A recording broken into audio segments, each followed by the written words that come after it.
अस्सलाम वालेकुम, कैसे हैं आप सब? आई होप कि आप सब ठीक-ठाक होंगे। Welcome back to my channel. और आज का व्लॉग मैं स्टार्ट कर रही हूँ फ्राइडे मॉर्निंग से। तकरीबन यहाँ पर कोई 10 बजे का टाइम था। तो नाश्ते वगैरह करके सब कुछ फ्री हो चुकी थी। तो मोस्टली क्या होता है कि सैटरडे को मैं ये क्लीनिंग का दिन रखती हूँ कि उस दिन मैं डीप क्लीन करती हूँ। लेकिन आज बस सैटरडे को थोड़ा बिज़ी होना था, तो इसलिए फिर मैंने एक दिन पहले ही सोचा कि क्यों ना नमाज से पहले पहले सब कुछ जो है वो क्लीन कर लिया जाए, और उसके बाद ही फिर मैं लंच प्रेप करूँगी। तो बस स्टार्ट किया है मैंने यहाँ डाइनिंग टेबल एरिया से, और फ्लोर भी साफ़ करने वाले थे, कुछ विंडोज़ वगैरह भी सारी साफ़ करने वाली थी। क्योंकि कहीं न कहीं दिमाग में ये चल रहा होता है कि ये चीज़ साफ़ करने वाली है, ये दरवाज़ा साफ़ करने वाला है, किचन का ये कॉर्नर साफ़ नहीं किया। तो इसी तरह ना बस थोड़ा बहुत चलता ही रहता है। लेकिन वीक में एक बार जो डीप क्लीनिंग है ना वो लाज़मी कर लेनी चाहिए। इस तरह फिर क्या होता है कि घर बहुत ज़्यादा गंदा नहीं होता, वो साफ़ ही रहता है। और अचानक से कोई आ जाए तो तब भी घर इस तरह नहीं होता कि बहुत ज़्यादा गंदा हो, बस आप थोड़ा बहुत खलारा-शलारा उठा लो तो वो नीट ही लगता है। इसी तरह ही बस अब मैं पोर्च में आ गई थी, और आज बहुत अच्छा दिन था, बहुत खूबसूरत सनलाइट थी। और वैसे भी यूके में तो कम ही सूरज निकलता है, लेकिन जब निकलता है तो विंडो में से उसकी जो तो तपिश है ना वो फ़ील होती है। लेकिन वैसे बाहर उतनी ही ठंड होती है, वो कोई फ़ील नहीं होती। सर्दियों में वैसे भी यहाँ मोल्ड का कंडेंसेशन की वजह से बहुत इशू रहता है, जिसकी वजह से विंडो सिल्स और डोर्स और हर चीज़ को ना फिर थोड़ा वीक में या 2 वीक में एक बार साफ़ कर लेना चाहिए, क्योंकि मोल्ड जो है वो बहुत बुरी चीज़ है बच्चों के लिए ख़ास तौर पे। यहाँ सूरज बहुत अच्छा लग रहा था, तो मैं थोड़ी देर के लिए बाहर खड़ी हुई और बस ऐसे ही थोड़ा सनलाइट को एंजॉय किया, और उसके बाद फिर मैं अंदर आई और आके मैंने यहाँ पे वैक्यूम किया। सारे घर में पहले तो वैक्यूम किया, और उसके बाद फिर मैंने यहाँ पर मॉप लगाया।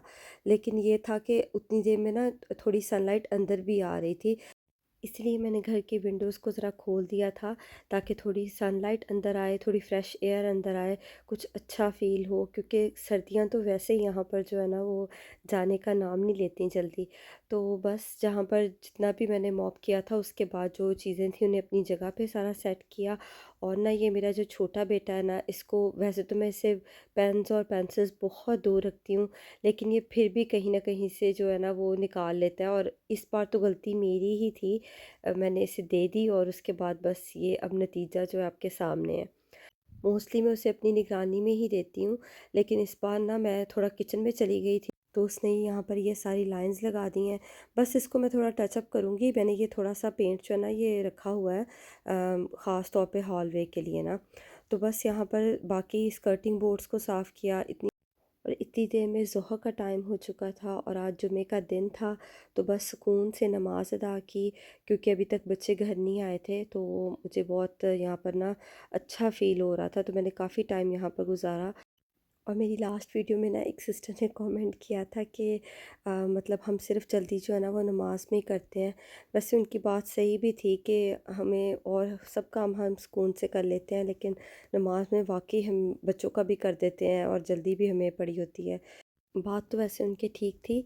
और अब मैं आ गई थी किचन में, मैं बना रही थी यहाँ पर सैंडविच, क्योंकि मेरा छोटा बेटा जो है वो नर्सरी से वापस आ गया था, और इस टाइम बहुत भूख लगी होती है बच्चों को ना। और फिर मैंने जल्दी से बस यहाँ पर क्रीम चीज़ लगा रही हूँ सैंडविचेस में, कोल्ड सैंडविच बना रही हूँ। और इसके साथ मेरे पास थोड़े से ये कबाब पड़े हुए थे शामी, एक वो लगा दिया है सैंडविच में। और मुझे अभी थोड़े दिन पहले ही पता चला है कि जो सैंडविच है वो इस तरह कोल्ड सैंडविच को कहते हैं, क्लब सैंडविच को। और जो टोस्टी है, मतलब जो हम दोनों तरफ से टोस्ट करते हैं, वो टोस्टी है, वो सैंडविच नहीं है। और मैं क्या करती थी कि मैं दोनों को ही सैंडविच कह रही थी। तो और अगर आपको पता है तो आप मुझे कमेंट्स में ज़रूर बताइएगा कि ये डिफ़रेंस क्या है, क्योंकि मुझे तो मेरे बेटे की टीचर ने ये बताया है। हम तो पाकिस्तान में दोनों को ही सैंडविच कहते थे। तो यहाँ पर मेरे बेटे को ये बहुत प्यारा गिफ्ट मिला था, हमारे घर बहुत प्यारे गेस्ट आए थे, वो लेके आए थे। तो इसे ये बहुत पसंद आया, और ये जब भी नर्सरी से वापस आता है कहता है इसे चलाओ। और मैं भी इसे ये चला कर दे रही थी। इसके ना लिक्विड जो है ना वो मुँह में डलता है इसके। और बाद में ये यहाँ से इस तरह ये बबल्स निकलते हैं, और ये इतना एक्साइटेड होता है कि माशाल्लाह ये बिल्कुल यहाँ पे ना घूम रहा था कि बहुत मुझे ये पसंद आया। तो बस यहाँ पर ये बबल्स को फिर पॉप करता है, और इस तरह काफ़ी बबल्स एक ही दफ़ा में निकल आते हैं। और ये ना हैंडी साइज़ एप्पल हम लाज़मी लेकर आते हैं बच्चों के लिए, तो बास्केट में मैं इस तरह वॉश करके रख देती हूँ और फिर ये खुद ही उठा के वहाँ से चलते-फिरते खा लेते हैं। तो अब ये रखे नहीं हुए थे धोकर, तो मैंने कहा थोड़ा धोकर इन्हें रख दूँ। और अब मैं यहाँ पर लंच बनाने लगी थी, उससे पहले मैंने कैंडल जला के रखी क्योंकि पूरे घर में मैंने फ्लोर क्लीनर डाला था, उसकी बहुत अच्छी खुशबू आ रही थी। तो वैसे भी यहाँ पर थोड़े घर बंद होते हैं और जब मसाला भूनते हैं ना, तो फिर बहुत एक ना खाने की जो स्मेल होती है ना, फिर वो बहुत ज़्यादा फैल जाती है। तो उससे पहले थोड़ी कैंडल जलाने से थोड़ी खुशबू आती रहती है किचन में। तो बस यहाँ पर मैंने प्याज ले लिया है और बनाने जा रही हूँ मैं चने वाले चावल, जो कि मेरे हस्बैंड को बहुत ज़्यादा पसंद है और मुझे भी पसंद है क्योंकि थोड़े बड़े देगी स्टाइल में बनते हैं। तो मैंने यहाँ पे प्याज़ों को बहुत अच्छे से ब्राउन कर लिया है, थोड़े खड़े मसाले ऐड किए हैं और सबसे मेन पार्ट ये अदरक है। अदरक मैंने फ्रेश कूट के डाला है और उसके साथ मैंने 2 यहाँ पर चिकन क्यूब्स ऐड कर दिए हैं। साथ ही साथ मैंने यहाँ पर चने बॉयल कर लिए थे, उनको ऐड कर देंगे और चने यहाँ पर थोड़े ज़्यादा लेंगे क्योंकि चावलों में जितने चावल हों उतने चने हों तो और ज़्यादा अच्छे लगते हैं। और यहाँ पर चने को मसाले के साथ बहुत अच्छे से भून लेना है और फिर मैंने इसके अंदर वही पानी डाला है जिसमें मैंने चने भिगो कर रखे थे और बॉयल किए हैं। और साथ ही साथ अब इसके मैं यहाँ पर चावल ऐड कर दूँगी। ये मैंने बासमती राइस लिए हैं और तकरीबन आधा घंटा मैंने इन्हें भिगो कर रखा है। और इस तरह ये पानी जो है ना वो बहुत कम लेते हैं, बहुत ज़्यादा नहीं लेते और जल्दी बन भी जाएंगे।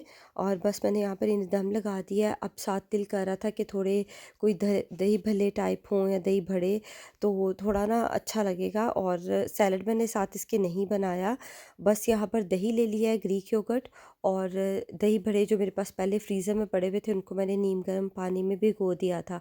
तो बस अब इनको अच्छे से यहाँ पर ना पानी इनका निकाल रही हूँ और यहाँ पर मैंने डालूँगी। और उसके बाद इसके ऊपर दही डालेंगे।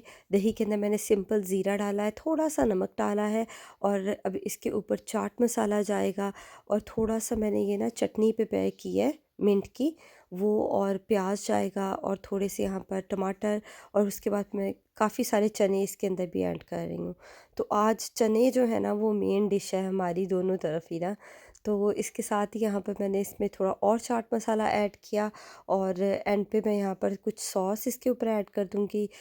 ये स्पाइसी और स्वीट सॉस है और इसके साथ ही मैं थोड़ी-सी इमली की चटनी भी ऐड करूँगी। ये दोनों ही इसके ऊपर बहुत अच्छी लगती हैं, आप ट्राई कीजिएगा। मैंने ये मैगी की ली हैं और बस इनको यहाँ पर थोड़ा-सा इसके ऊपर मिक्स कर दूँगी। तो चाट मसाले के साथ इनका फ्लेवर दही के साथ मिलके बहुत अच्छा आता है और मैंने इसमें कोई भी बाकी एक्स्ट्रा शुगर ऐड नहीं की। दही बड़े के साथ-साथ यहाँ चावल भी रेडी हो चुके थे और इस तरीके से ये बहुत मज़े के बनते हैं। बिल्कुल इनका फ्लेवर जो है ना वो देगी टाइप आता है। और अगर आप में से कोई भी इसी तरीके से बनाता है तो मुझे ज़रूर बताइएगा कमेंट सेक्शन में, क्योंकि मैं तो इसी तरीके से ही चने वाले चावल बनाती हूँ, ये बहुत अच्छे बनते हैं। और इसके साथ ही बस मैं अपना लंच करूँगी। मैंने थोड़े से चावल ले लिए हैं और उसके साथ में यहाँ पर दही बड़े ले रही हूँ और पहले मैं दही बड़े खाऊँगी और उसके बाद मैं चावल खाऊँगी। तो बस मैं यही रूल रखती हूँ कि पहले थोड़ा प्रोटीन और उसके बाद कार्ब्स। और रोज़ मैं दोपहर का खाना नहीं खाती। उसमें ये होता है कि कुछ भी हल्का-फुल्का कुछ सैंडविच खा लिया, कोई फ्रूट्स खा लिए या सैलेड खा लिया। लेकिन आज दिल कर रहा था तो मैंने ये बनाया है और अगर मैं ये खा रही हूँ तो रात में फिर मैं बहुत कम खाना खाऊँगी, कोई चिकन थोड़ा-सा ले लूँगी। और आज ना ये सारे मसाले वाले जार्स मैंने धो के रखे थे, इनको धोया, सुखाया और अब ना कुछ मसाले जो बचे हुए थे ना पहले बॉक्स में पड़े हुए, इनको सबको इसके अंदर ऐड कर दूँगी। और इसके बाद फिर मैं साथ-साथ लिख रही थी कि अब कौन से मसाले जो हैं वो थोड़े रह गए हैं, जो कि दोबारा लाने वाले हैं। तो बेसिकली ये जो पहले से मसाले पड़े हुए थे ना, सभी मैंने वही डाले हैं, जो बच गए थे, इसलिए ये बहुत ज़्यादा नहीं है। और वैसे भी इतने ही मेरे ख़्याल में निकालने चाहिए, क्योंकि फिर क्या होता है कि इनकी वो जो खुशबू है, इनकी वो सारी जो क्रिस्प है ना इनमें, वो ख़त्म हो जाता है। तो थोड़े-थोड़े फ़िल करके रखें, बहुत ज़्यादा फ़िल करने की ज़रूरत नहीं है। और ये क्रश चिलीज़ मैं इसके अंदर डाल रही हूँ और सूखा धनिया और ज़ीरा और जितना भी गरम मसाला है, वो मैं टाइम टू टाइम थोड़ा-सा पीस के रखती हूँ। वो भी मैं एक ही दफ़ा में ही सारा नहीं पीसती, क्योंकि उसकी पिसे हुए की खुशबू तो और भी जल्दी चली जाती है।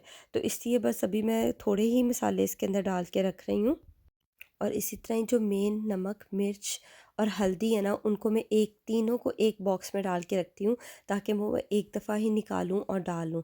बाकी ये सब मसाले जो हैं ये भी सामने वाले कैबिन में ही रखती हूँ, ताकि बहुत हैंडी हो, निकालो और यूज़ कर लो। और काली मिर्च भी मैं यहाँ पर साबुत लेकर आती हूँ हर दफ़ा, और फिर इसको एक मेरे पास ग्राइंडिंग मिल है छोटी सी हैंड वाली, उससे मैं कर लेती हूँ, और कुछ को अगर बहुत बारीक पीसना हो तो वो पीस के रख लेती हूँ।